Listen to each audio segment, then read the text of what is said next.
Did you know that for every hour of sleep before midnight, your body actually perceives that as 2 hours of rest?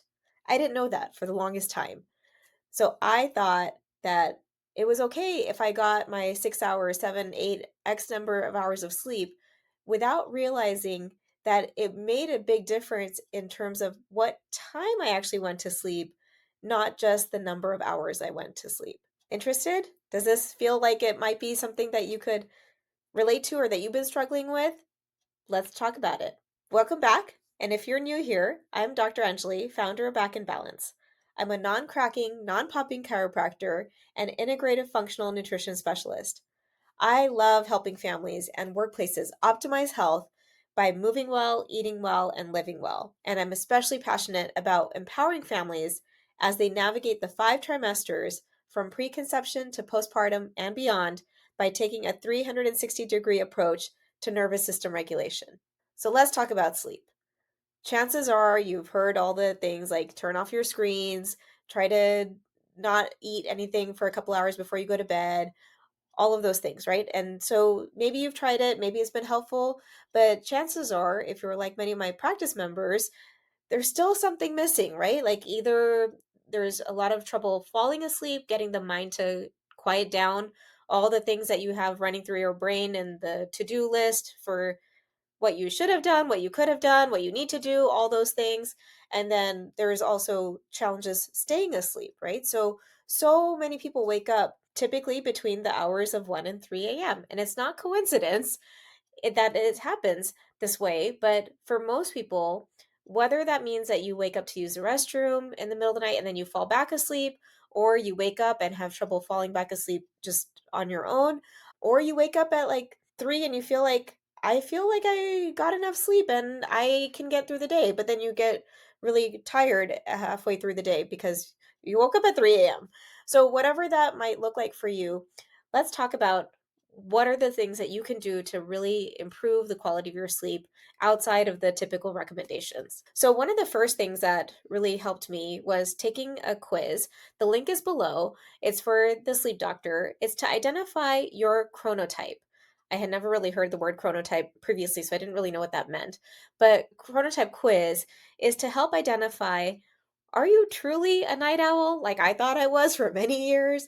Are you an early bird or are you somewhere in between? What are the optimal hours of sleep for your body?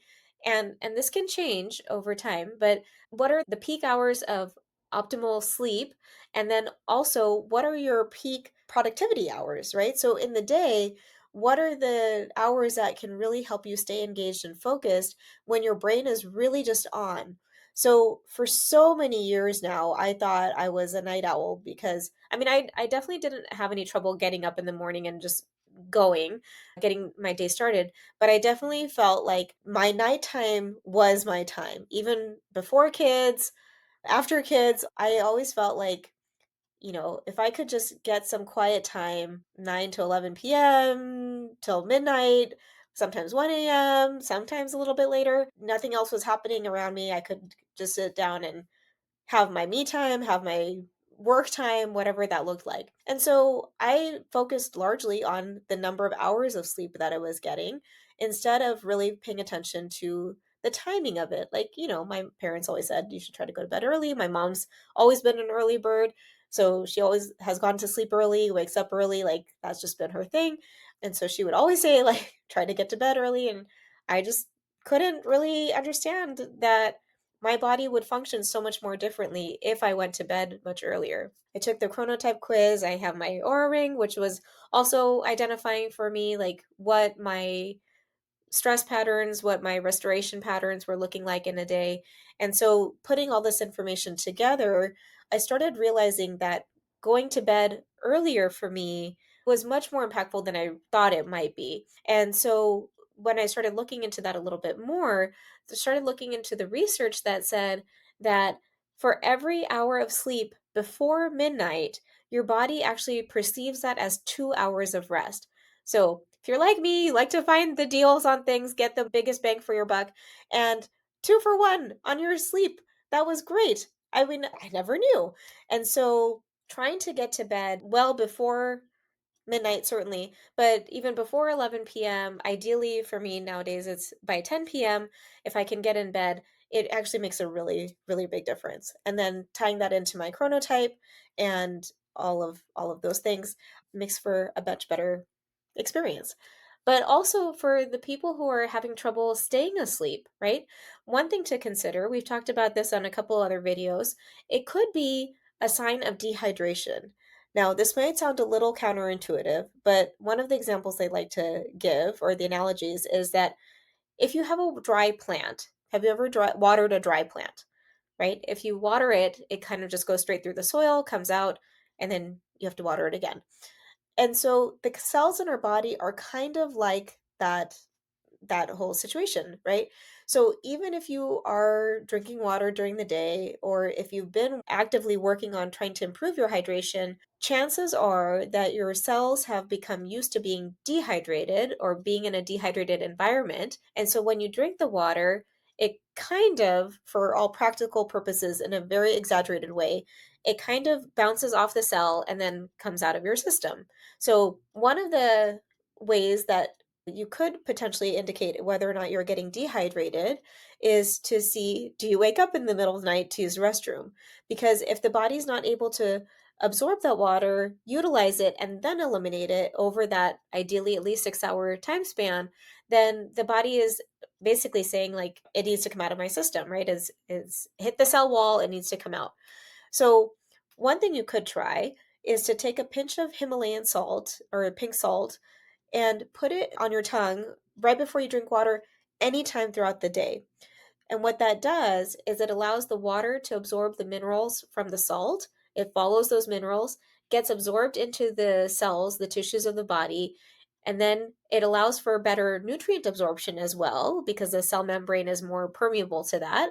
And then it also allows for better waste elimination. And then you excrete the water. So this is not about water retention, increasing water retention from a bloating perspective or anything like that. We're actually just improving the whole channel for water and nutrients to come in and for waste to be eliminated more efficiently. So try that. Try adding the salt to your water, and it's just a small pinch. It's not to make your whole experience taste salty. I don't like putting the salt directly in my bottle or glass just because I don't want it to taste salty, but I just put it on my tongue and then just drink the water, and you can try that out. And I'd love for you to comment below to see what your experience is with that. And then the other thing you can do along with that is when you go to sleep, try to set a bottle or a covered glass of water, ideally at least 16 ounces, and put some salt in that. Let that sit, and then drink that in the first thing on an empty stomach when you wake up, because the salt will change the molecular structure of the water and it will make it more absorbable into your system. It's not just drinking electrolyte water that has its own benefit for part of the day, but this is something I would try all day long, and having it be the first thing that you take in the morning after you wake up. Try those things out and see how that works, because the biological clock is is adaptable, right? Our body will adapt and compensate like it does for all the things that are happening in our body. So we can train our body to operate under certain schedules, but for ideal function, try to get to bed before midnight, definitely.